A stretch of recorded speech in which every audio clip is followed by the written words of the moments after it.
நீலகிரி மாவட்டம் குன்னூர் நகராட்சியில் பல ஆண்டுகளாக கடைகள் நடத்தி வரும் வியாபாரிகளின் வயிற்றில் அடிக்கும் ஸ்டாலின் மாடல் அரசு. ஆட்சி பொறுப்பேற்றவுடன் பல மடங்கு வாடகையை உயர்த்தியதுடன் கடைகளை காலி செய்ய வலியுறுத்தும் விடியா திமுக அரசின் பொம்மை முதலமைச்சர் ஸ்டாலினுக்கு அதிமுக பொதுச் செயலாளர் கண்டனம். குன்னூர் நகராட்சி கடைகளை இடிக்கும் முடிவை உடனடியாக கைவிட்டு தொடர்ந்து வியாபாரிகளை பழைய இடங்களிலேயே வியாபாரம் செய்ய அனுமதிக்குமாறு ஸ்டாலின் மாடல் அரசுக்கு வலியுறுத்தல். அனுமதி வழங்காவிட்டால் பாதிக்கப்பட்ட குன்னூர் வியாபாரிகள் மற்றும் தொழிலாளர்களை ஒன்று திரட்டி அப்பகுதி மக்களின் ஆதரவுடன் மாபெரும் ஆர்ப்பாட்டம் நடத்தப்படும் என அதிமுக பொதுச் செயலாளர் எச்சரிக்கை. கள்ளக்குறிச்சி அருகே ஓராண்டுக்கு முன் 17 வயது சிறுமியை திருமணம் செய்த இளைஞர் போக்சோவில் சிக்கினார். அப்பா ஸ்டாலின் கும்பகர்ண தூக்கத்துக்கே அப்பா என்று சொல்வதைப் போல ஓராண்டு தூக்கத்தில் இருந்த பிறகு நடவடிக்கை என மக்கள் விமர்சனம். ஈரோடு அருகே 17 வயது சிறுமியை திருமணம் செய்த வட மாநில இளைஞர் போக்சோவில் சிக்கினார். திருமணம் நடப்பதற்கு முன்பே நடவடிக்கை எடுக்காமல் கும்பகர்ண தூக்கத்தில் இருக்கும் விடியாத அரசின் பொம்மை முதலமைச்சருக்கு மக்கள் கடும் கண்டனம். கோவையில் 11ஆம் வகுப்பு மாணவிக்கு ஆசை வார்த்தை கூறி சென்னை அழைத்துச் சென்று வன்கொடுமை செய்த பேருந்து ஓட்டுநர் போக்சோவில் பிடிபட்டார். விடியா ஸ்டாலின் ஆட்சியில் பெண்களுக்கு எதிரான பாலியல் வன்கொடுமைகள் அதிகரித்திருப்பதாக மக்கள் கொந்தளிப்பு. சென்னையில் கணவருடன் வசிக்கும் பெண்ணை தன்னுடன் சேர்ந்து வாழுமாறு வீட்டிற்குள் புகுந்து ரகளை செய்து தாக்கிய நபர் சிக்கினார். சீர்கெட்ட விடியா ஸ்டாலின் மாடல் ஆட்சியில் பெண்கள் பல வகையிலும் பாதிக்கப்படுவதாக வேதனை. சென்னை வியாசர்பாடியில் வீட்டில் கழிப்பறைக்கு சென்ற இளம் பெண்ணை எட்டி பார்த்த காமுகன் பிடிபட்டான். விடியாத ஸ்டாலின் ஆட்சியில் ஒவ்வொரு நிமிடத்தையும் பாதுகாப்பாக கடப்பதே அக்னி பரீட்சை ஆகிவிட்டதாக பெண்கள் வேதனை. கோவையில் உயர் ரக போதைப் பொருளான குஷ், கஞ்சா மற்றும் மெத்தபெட்டமைன் கடத்தல். திறனற்ற ஸ்டாலின் ஆட்சியில் போதைப் பொருள் கடத்தல் அதிகரித்து இளைஞர்களை சீரழித்து வருவதாக குற்றச்சாட்டு. சேலத்தில் பீகார் மாநிலம் பாட்னாவிலிருந்து வந்த எர்ணாகுளம் விரைவு ரயிலில் கேட்பாரற்று கிடந்த 4 கிலோ கஞ்சா சிக்கியது. ஸ்டாலின் ஆட்சியில் தமிழ்நாடு போதைப் பொருட்களின் ஹப்பாக மாறி வரும் அவலம். கோவை மாவட்டம் அன்னூர் அருகே கோவில்பாளையம், கருமத்தம்பட்டி பகுதிகளில் இளைஞர்களின் வாழ்வை சீரழிப்பதற்காக கஞ்சா வைத்திருந்த 3 பேர் சிக்கினர். திறனற்ற திமுக ஆட்சியில் திரும்பும் திசையெல்லாம் கஞ்சா விற்பனை நடைபெற்று வருவதாக மக்கள் குற்றச்சாட்டு. கன்னியாகுமரியில் இளைஞர்கள் வாழ்வை சீரழிக்க விவேக் விரைவு ரயிலில் கொண்டுவரப்பட்ட 8 கிலோ கஞ்சா பிடிபட்டது. ஸ்டாலின் ஆட்சியில் தமிழகத்தில் சட்டம் ஒழுங்கு சரியில்லாததால் கஞ்சா அதிக அளவில் கடத்தப்படும் அவலம். புழல் சிறையில் விசாரணை கைதிகளுக்கு சப்ளை செய்த கஞ்சா பொட்டலம் பறிமுதல். ஸ்டாலினின் கட்டுப்பாட்டில் உள்ள காவல்துறை முறையாக சோதனை மேற்கொள்ளாததாலும் ஊழியர்கள் கையூட்டு பெறுவதாலும் கைதிகளுக்கு போதைப் பொருள் சர்வ சாதாரணமாக கிடைப்பதாக மக்கள் குற்றச்சாட்டு. சென்னை அருகே புழல் மத்திய சிறையில் கைதிகளுக்கு வழங்க வைத்திருந்த கஞ்சாவுடன் 5 பேர் சிக்கினர். ஸ்டாலின் ஆட்சியில் காவல்துறையின் அலட்சியத்தால் சிறை வரை கஞ்சா புழக்கம் இருப்பதாக பொதுமக்கள் குற்றச்சாட்டு. ராமநாதபுரம் மாவட்டம் கீழக்கரை அருகே இலங்கை கடத்தி செல்லப்பட இருந்த 50 கிலோ உயர் ரக கஞ்சா சிக்கியது. பொம்மை முதலமைச்சர் ஆட்சியில் தமிழ்நாடு போதைப் பொருட்களின் மாடல் நாடாக மாறிவிட்டதாக மக்கள் குற்றச்சாட்டு. மதுரை ராமேஸ்வரம் தேசிய நெடுஞ்சாலையில் இளைஞர்களின் வாழ்வை சீரழிக்க கொண்டுவரப்பட்ட 160 கிலோ கஞ்சா சிக்கியது. ஸ்டாலின் மாடல் ஆட்சியை போல உளவுத்துறையும் கும்பகர்ண தூக்கத்தில் இருப்பதால் நாளுக்கு நாள் அதிகரிக்கும் கஞ்சா புழக்கம். திண்டுக்கல் ரயில் நிலையத்திற்கு வந்த எக்ஸ்பிரஸ் ரயிலிலிருந்து கஞ்சா, குட்கா பறிமுதல்.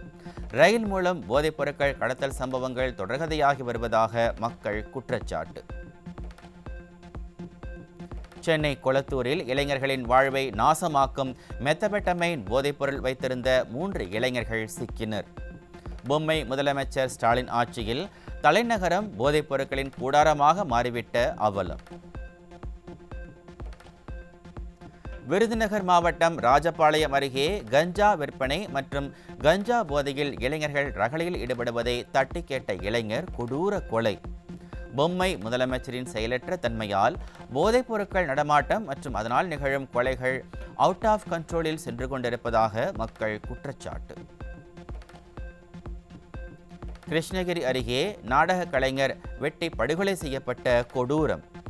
ஸ்டாலின் மாடல் ஆட்சியில் நாளுக்கு நாள் அதிகரித்து வரும் கொலை சம்பவங்களால் கேள்விக்குறியாகும் சட்டம் ஒழுங்கு. மயிலாடுதுறை மாவட்டம் குத்தாலம் அருகே வீட்டிற்குள் நாய் புகுந்தது தொடர்பாக உறவினர்களுக்கு இடையே ஏற்பட்ட மோதலில் ஒருவர் படுகொலை. நாய் தொல்லையால் மனிதர்கள் கொல்லப்படும் அளவிற்கு சூழல் மோசமாகியுள்ள நிலையில் ஆட்சியாளர்கள் நாய்களை கட்டுப்படுத்துவதாக நாடகம் மட்டும் நடத்துவதால் மக்கள் கடும் அதிருப்தி. தேனி புதிய பேருந்து நிலையத்தில் மது போதையில் ஏற்பட்ட தகராறில் 50 வயது மதிக்கத்தக்க நபர் அரசு பேருந்தில் சிக்கி உயிரிழப்பு. ஸ்டாலினின் திமுக ஆட்சியில் அதிகரித்து வரும் மதுவால் பல்வேறு குடும்பங்கள் சீரழிந்து வரும் அவலம். ராணிப்பேட்டை மாவட்டம் சோளிங்கரில் பாமக நிர்வாகி முன்விரோதம் காரணமாக நாட்டு துப்பாக்கியால் சுட்டு கொலை. ஸ்டாலினின் மாடல் ஆட்சியில் காவல்துறை கும்பகர்ண தூக்கத்தில் இருப்பதால் நாட்டு துப்பாக்கி கலாச்சாரம் தலைத்தூக்கி இருப்பதாக மக்கள் குற்றச்சாட்டு. சென்னை சென்ட்ரல் ரயில் நிலையத்தில் ரயில்வே ஒப்பந்த ஊழியர்களின் பையை திருட முயன்றதாக கூறப்படும் 25 வயது இளைஞரை இருவர் தாக்கி கொலை செய்துவிட்டு உடலை வால்டாக்ஸ் சாலையில் விட்டுச் சென்ற அவலம். ஸ்டாலின் அரசின் ஏவல் துறை முறையாக ரோந்து பணிகளை மேற்கொள்ளாததால் இதுபோன்ற துணிகர சம்பவங்கள் அரங்கேறி வருவதாக மக்கள் குற்றச்சாட்டு. சென்னை மெரினா கடற்கரை பகுதியில் 50 வயது மதிக்கத்தக்க ஆண் சடலம் வெட்டப்பட்ட நிலையில் இரத்த காயங்களுடன் மீட்பு. திறனற்ற ஸ்டாலின் ஆட்சியில் தொடர்ந்து அதிகரித்து வரும் மர்ம மரணங்களால் பொதுமக்கள் அச்சம். திருப்பூர் மாவட்டம் தாராபுரம் அருகே நோயினால் உடல்நலம் பாதிக்கப்பட்டு படுக்கையில் இருந்த தாயின் கழுத்தை அறுத்து கொலை செய்த மகன் சிக்கினார். ஸ்டாலின் திமுக ஆட்சியில் காவல்துறை மீது சிறிதும் பயம் இல்லாததால் கொலை சம்பவங்கள் சர்வ சாதாரணமாக நடைபெறுவதாக மக்கள் குற்றச்சாட்டு. திருவள்ளூர் மாவட்டம் மப்பேடுவில் பைக் மற்றும் தொழிற்சாலை பேருந்து மோதிய விபத்தால் ஏற்பட்ட தகராறில் பேருந்து ஓட்டுநர் அடித்து கொலை. சம்பவ இடத்திற்கு உரிய நேரத்தில் செல்லாத விடியா அரசின் காவல்துறையின் தோல்வியால் கொலை நடந்திருப்பதாக மக்கள் குற்றச்சாட்டு. திருச்சியில் பெண்ணிடம் செயினை பறித்துக்கொண்டு தப்பி ஓடிய நபரை மறித்த காவல்துறையினரை அரிவாளை காட்டி மிரட்டி தப்பி ஓடிய அவலம். மதுரை திருச்சி சம்பவங்கள் சட்டம் ஒழுங்கை காப்பாற்றுவதில் ஸ்டாலினின் தோல்வியை பறைசாற்றும் நிலையில் காவலர்களுக்கே பாதுகாப்பு கொடுக்க முடியாத அரசு பொதுமக்களுக்கு எப்படி பாதுகாப்பு கொடுக்கும் என மக்கள் கேள்வி. சென்னை புழல் அடுத்த கதிர்வேடு பகுதியில் மர்ம நபர்கள் இருசக்கர வாகனத்தை திருடிச் செல்லும் சிசிடிவி காட்சி வெளியீடு. ஸ்டாலினின் மாடல் ஆட்சியில் காவல்துறை முறையாக ரோந்து மேற்கொள்ளாமல் கும்பகர்ண தூக்கத்தில் இருப்பதால் திருட்டு சம்பவங்கள் நாளுக்கு நாள் அதிகரித்து வருவதாக மக்கள் குற்றச்சாட்டு.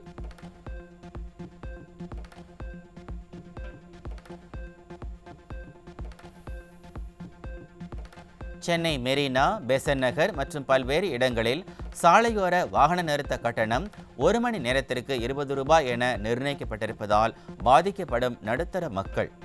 சொத்து வரி, குடிநீர் வரி, வாகன நிறுத்த கட்டணம் என பல வகையான வரிகளை போட்டு நடுத்தர மக்களை அழிக்கும் அரசாக திராவிட மாடல் அரசு இருப்பதாக குற்றச்சாட்டு.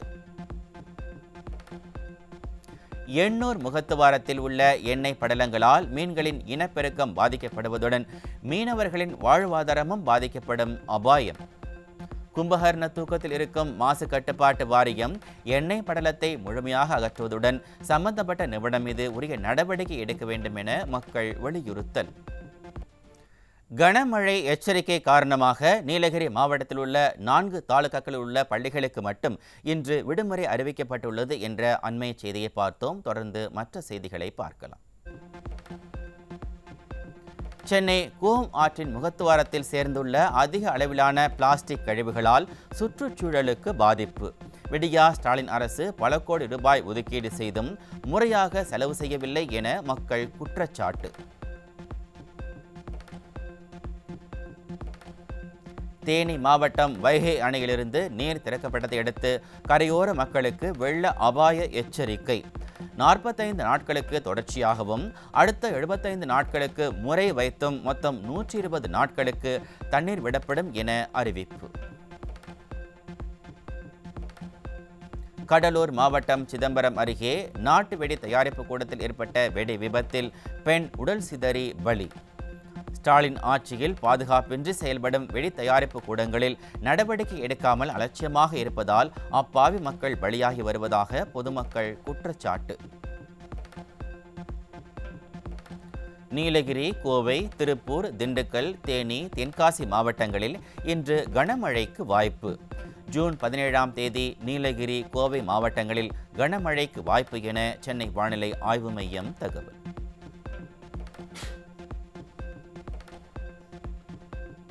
கிருஷ்ணகிரி மாவட்டம் ஹொசூரில் காற்றில் சரிந்து விழுந்த டிராஃபிக் சிக்னல் கம்பம். மாநகராட்சி மற்றும் போக்குவரத்து போலீசாரின் அலட்சியத்தால் அச்சத்துடனேயே செல்லும் வாகன ஓட்டிகள்.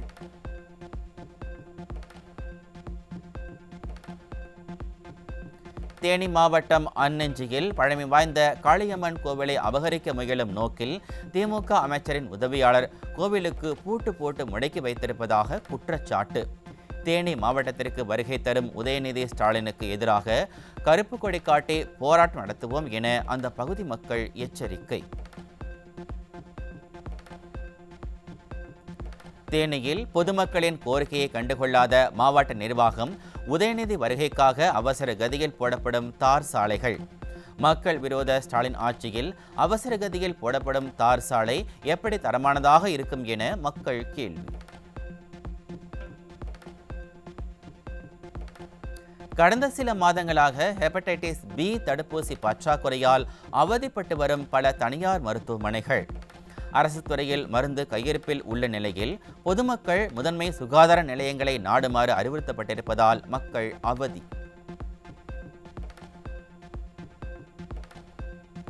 2 ஆண்டுகளுக்கு முன்பு தமிழ்நாடு அரசு பணியாளர் தேர்வு முறையில் மாற்றத்தை ஏற்படுத்திய உச்சநீதிமன்ற தீர்ப்பு குறித்து ஆய்வு செய்யும் கும்பகர்ண தூக்கத்திலிருந்து வெடித்து குழு அமைத்து விளம்பரம் தேடும் ஸ்டாலின் அரசு. ஏற்கனவே அமைக்கப்பட்ட பல குழுக்களின் லட்சணம் பட்டவர்த்தனமாக தெரியும் நிலையில் ஸ்டாலின் அரசின் இந்த குழு அமைப்பு ஏமாற்று நாடகத்தின் மீது அரசு பணி தேர்வர்கள் நம்பிக்கை இழப்பு.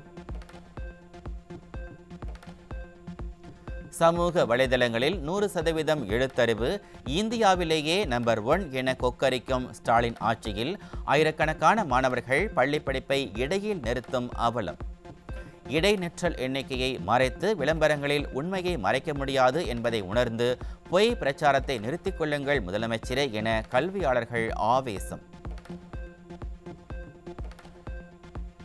விருதுநகர் மாவட்டத்தில் மட்டும் 1495 மாணவர்கள் பள்ளி படிப்பை பாதியில் நிறுத்தியிருப்பதாக அதிர்ச்சி தகவல். இல்லம் தேடி கல்வி, தமிழ் புதல்வன் என கலராக விளம்பர திட்டங்கள் அறிவிக்கப்பட்டாலும் ஆயிரக்கணக்கான மாணவர்கள் கல்வியை தொடர முடியாமல் போவது பள்ளி கல்வி நிர்வாகத்தில் ஸ்டாலின் அரசு தோல்வியடைந்து விட்டது நிரூபணம். தென் இந்தியாவில் கர்நாடகா, தேவராயன் துர்கா மலை மற்றும் தமிழ்நாட்டின் விழுப்புரம் மாவட்டங்களில் புதிய குதிக்கும் சிலந்தி இனம் கண்டுபிடிப்பு. புதிய சிலந்தி இனத்திற்கு ஸ்பாட்டேயஸ் காரிகிரி என பெயரிடப்பட்டுள்ளது. விசைத்தறி ஜவுளி உற்பத்தி தொழில் மேம்பட சோலார் மின் உற்பத்தி திட்டத்தை நிறைவேற்றிட வேண்டும் என விசைத்தறி உரிமையாளர்கள் எதிர்பார்ப்பு. விடியா அரசு ஆட்சிக்கு வந்த பிறகு ஆண்டுதோறும் உயர்த்திய மின் கட்டணத்தால் வருவாய் இழப்பு ஏற்பட்டு வாழ்வாதாரம் பாதிக்கப்படுவதாக விசைத்தறி உரிமையாளர்கள் வேதனை. அரசு பள்ளிகளிலும் தேர்ச்சி சதவீதத்தை அதிகரித்து காண்பிக்க சரியாக படிக்காத மாணவர்களை டிசி கொடுத்து அனுப்பும் நிலை இருப்பதாக தலைமை ஆசிரியர்கள் திடுக்கிடும் குற்றச்சாட்டு. அரசு பள்ளிகளில் தமிழ் ஆசிரியர் பணியிடங்களை காலியாக இருப்பதாகவும் படிக்காத மாணவர்களுக்கு டிசி கொடுப்பதால் இடைநிற்றல் அதிகரித்திருப்பதாகவும் விடியா அரசு மீது தாக்கு. மீன்களின் இனப்பெருக்கத்திற்கான அமலில் இருந்த 61 நாட்கள் மீன்பிடி தடைக்காலம் முடிவடைந்த நிலையில் ஆர்வத்துடன் கடலுக்கு சென்ற மீனவர்கள். விடியா ஸ்டாலின் அரசின் அதிகாரிகள் 2 மாதங்களுக்கு தர வேண்டிய பணத்தை தராததால் வாழ்வாதாரம் இழந்திருப்பதாக மீனவர்கள் குற்றச்சாட்டு.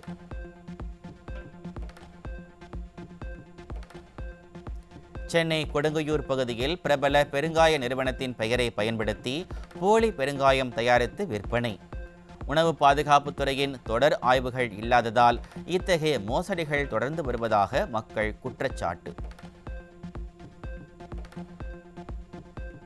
சேலம் மாவட்டம் வாழப்பாடி அருகே பால் உற்பத்தியாளர் கூட்டுறவு சங்கத்தால் கொள்முதல் செய்யப்படும் பாலின் தரத்தை குறைத்து மதிப்பீடு செய்வது உட்பட பல்வேறு முறைகேடுகள் நடைபெறுவதாக புகார். ஸ்டாலின் மாடல் ஆட்சியில் அனைத்து துறைகளிலும் முறைகேடுகள் நடப்பதற்கு இந்த சம்பவமே கூடுதல் சான்று.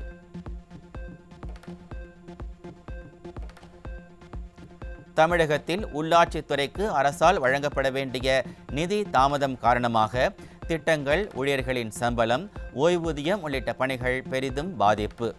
12,500க்கும் மேற்பட்ட உள்ளாட்சிகளில் நிர்வாக நடவடிக்கைகள் முடங்கியுள்ள நிலையில் நிதி தாமதம் தீர்ந்தால் திட்டங்கள் செயல்படுத்தப்படும் என அதிகாரிகள் தகவல். தமிழகத்தில் கலப்பட எம்-சாண்ட், பி-சாண்ட் விற்பனை நடைபெறுவதாக குற்றச்சாட்டு. வீடு கட்டுவோரின் நலனை கருத்தில் கொண்டு எம்-சாண்ட், பி-சாண்ட் விற்பவர்கள் மீது கடுமையான நடவடிக்கை எடுக்க வேண்டும் என மணல் லாரி உரிமையாளர்கள் வலியுறுத்தல்.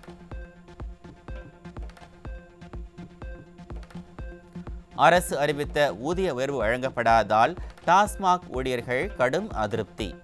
மதுக்கடை ஊழியர்களுக்கு 2000 ரூபாய் ஊதிய உயர்வு வழங்கப்படும் என திமுக அரசு சட்டசபையில் அறிவித்துவிட்டு கண்டுகொள்ளவில்லை என குற்றச்சாட்டு. சென்னையில் வெள்ள பாதிப்பை தடுக்க 4500 கோடி ரூபாய்க்கு மேல் நிதி ஒதுக்கியும் மழைநீர் வடிகால்வாய் திட்டங்கள் முறையாக செயல்படுத்தப்படவில்லை என குற்றச்சாட்டு. மழை பெய்தால் ஒரு சொட்டு தண்ணீர் கூட நிற்காது என வெற்று வசனம் பேசிய திமுக அமைச்சர்கள் மக்கள் வரிப்பணத்தை வீணடித்ததே பெரிய சாதனை என மக்கள் வேதனை.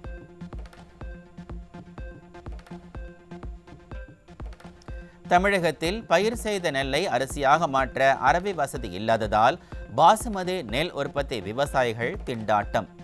விவசாயிகளின் அத்தியாவசிய தேவைகளுக்கு நிதி ஒதுக்கி ஸ்டாலின் அரசு நடவடிக்கை எடுக்கவில்லை என விவசாயிகள் குற்றச்சாட்டு.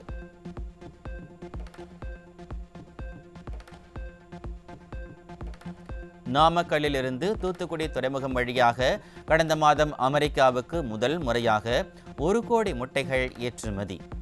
துபாய், பஹ்ரைன், கத்தார், ஓமன், ஆப்பிரிக்க நாடுகளுக்கு மாதம் 20 கோடி முட்டைகள் ஏற்றுமதி செய்யப்படுவதாகவும் தகவல்.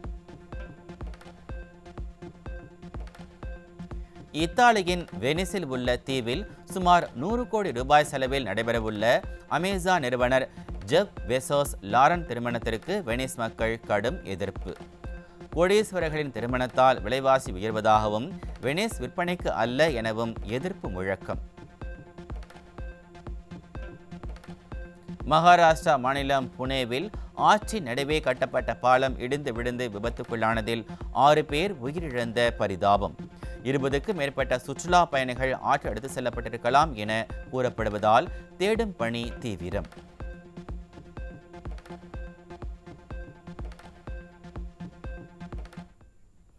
இனி செய்திகளை விரிவாக பார்க்கலாம். நீலகிரி மாவட்டம் குன்னூர் நகராட்சியில் பல ஆண்டுகளாக கடைகள் நடத்தி வரும் வியாபாரிகளின் வயிற்றில் அடிக்கும் விதமாக ஆட்சி பொறுப்பேற்றவுடன் பல மடங்கு வாடகையை உயர்த்தியதுடன் கடைகளை காலி செய்ய வலியுறுத்தும் விடியா திமுக அரசின் பொம்மை முதலமைச்சர் ஸ்டாலினுக்கு எதிர்க்கட்சி தலைவர் எடப்பாடி கே பழனிசாமி கண்டனம் தெரிவித்துள்ளார். இது குறித்து அவர் வெளியிட்டுள்ள அறிக்கையில் கடந்த 2021ஆம் ஆண்டு தேர்தல் பரப்புரையின் போது ஸ்டாலின் குன்னூரில் உள்ள நகராட்சி கடைகளுக்கு வாடகை உயர்த்தப்பட மாட்டாது என்று உறுதியளித்ததை சுட்டிக்காட்டியுள்ளார். ஆட்சி பொறுப்பேற்றவுடன் எப்படி பொதுமக்களிடம் வாங்கிய புகார் பெட்டியின் சாவியை தொலைத்தாரோ, 4 ஆண்டுகள் முடிந்த நிலையில் சுமார் 20% தேர்தல் வாக்குறுதிகளை கூட நிறைவேற்றவில்லையோ, அதுபோல் குன்னூர் வியாபாரிகளுக்கு அளித்த வாக்குறுதியையும் நிறைவேற்றாததோடு வியாபாரிகளின் கடும் எதிர்ப்பையும் மீறி விடியா திமுக ஸ்டாலின் மாடல் அரசு நகராட்சி கடைகளுக்கு பல மடங்கு வாடகைகளை உயர்த்தியதாக குற்றம் சாட்டினார். மேலும் குதிரை கீழே தள்ளியது மட்டுமில்லாமல் குழியும் பறித்தது என்று ஒரு பழமொழி உண்டு. அதுபோல் பல மடங்கு வாடகையை உயர்த்தியது மட்டுமல்லாமல் சுமார் 800 கடைகளையும் இடிக்கப் போவதாக திமுக அரசு அறிவித்துள்ளதை சுட்டிக்காட்டினார். ஏற்கனவே இந்த அரசு பல்வேறு கட்டுப்பாடுகளை விதித்ததால் இந்த ஆண்டு சுற்றுலா பயணிகள் குறைந்த அளவே நீலகிரி மாவட்டத்திற்கு வருகை தந்துள்ளதாக குறிப்பிட்டுள்ள அவர், இதனால் வியாபாரம் பெருமளவு பாதித்த நிலையில் தற்போது வியாபாரம் செய்து வரும் கடைகளும் இடிக்கப்படுவதால் வியாபாரிகளின் வாழ்வாதாரம் பாதிப்படையும் என தெரிவித்தார். எனவே வியாபாரிகள் விடியா திமுக ஸ்டாலின் மாடல் அரசின் இந்நடவடிக்கைகளுக்கு கடும் எதிர்ப்பை தெரிவித்து வருவதாக குறிப்பிட்டுள்ள கழக பொதுச் செயலாளர், குன்னூர் நகராட்சி கடைகளை இடிக்கும் முடிவை உடனடியாக கைவிட்டு தொடர்ந்து வியாபாரிகளை பழைய இடங்களிலேயே வியாபாரம் செய்ய அனுமதிக்குமாறு விடியா திமுக ஸ்டாலின் மாடல் அரசை வலியுறுத்துவதாக தெரிவித்தார். இல்லாவிடில் பாதிக்கப்பட்ட குன்னூர் வியாபாரிகள் மற்றும் தொழிலாளர்களை ஒன்று திரட்டி அப்பகுதி மக்களின் ஆதரவுடன் மாபெரும் ஆர்ப்பாட்டத்தை அதிமுக முன்னெடுக்கும் எனவும் கழக பொதுச் செயலாளரும் எதிர்க்கட்சி தலைவருமான எடப்பாடி கே. பழனிசாமி எச்சரித்துள்ளார்.